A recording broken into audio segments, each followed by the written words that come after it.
গরুকে গরুকে আমরা কেন মা বলে ডাকি সেই বিষয় নিয়ে ছোট্ট দুটি কথা বলবো। আপনারা মন দিয়ে শুনবেন, বুঝতে পারবেন। আমি কোনো আহ, ভাগবত গীতা বা আমি কোনো মহাভারত থেকে কথা বলছি না, আমার অভিজ্ঞতা থেকে আমি বলছি যে আমরা গরুকে কেন মা বলে ডাকি। দেখো, আমরা যখন জন্মগ্রহণ করি তখন আমাদের মানুষ করে কে? মা, তাই তো? মা মানুষ করে আর আমরা মায়ের গর্ভে থেকে মানুষ হই। এই সরি, মায়ের গর্ভে থেকে জন্ম নিই, তাই তো? আর এখন মানুষ করার দায়িত্ব একটি মায়ের থাকে। এবং মায়ের দুধ খেয়ে কিন্তু আমরা বড় হই, তাই তো? মানে জীবনটা আস্তে আস্তে আস্তে আস্তে করে বাড়তে থাকে। তো যখন মায়ের দুধ কম হয়ে যায়, দেখা যাচ্ছে কোনো কারণে মায়ের দুধ কম হয়ে যায়, সেই কারণে মা কী করে, তখন আমাদের যে গরু মাতা আছে সেই গরু মাতার দুধ খাইয়ে তার সন্তানকে বাঁচিয়ে রাখে। সেই গরু মাতার দুধ খাইয়ে তার সন্তানকে বাঁচিয়ে রাখে।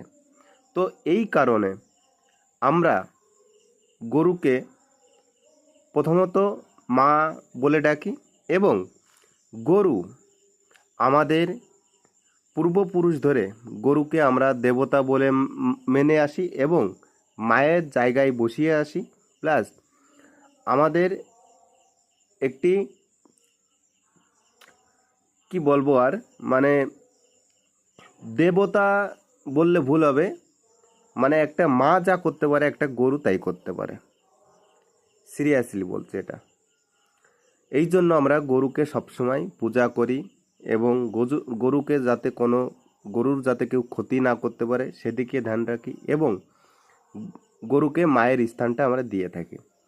কারণ মায়ের দুধ না খেয়েও আমরা জীবনে বেঁচে থাকতে পেরেছি, আমরা মানুষ হতে পেরেছি, বড় হতে পেরেছি শুধুমাত্র একটি গরুর জন্য। তাহলে ভাবুন, গরুকে যখন মায়ের জায়গায় যখন গরুর ভূমিকা পালন করছে, তখন গরুকে আমরা কি বলে ডাকতে পারি? গরুকে মাই বলতে হবে। গরু আমাদের সংসারের প্রত্যেকটি কাজে লাগে। গরু আমাদের সংসারের প্রত্যেকটি কাজে লাগে। আপনি বলুন তো, আগে যখন যন্ত্রপাতি ছিল না, এই গরুর মাধ্যমেই আমাদের যত মানে সংসারের কাজ বা যত চাষবাস এই গরু মহিষ এদের দ্বারাই কিন্তু হয়ে থাকতো। অতএব সে আমাকে অর্থ উপার্জন দিচ্ছে, সে আমাকে সংসারের কাজ করিয়ে দিচ্ছে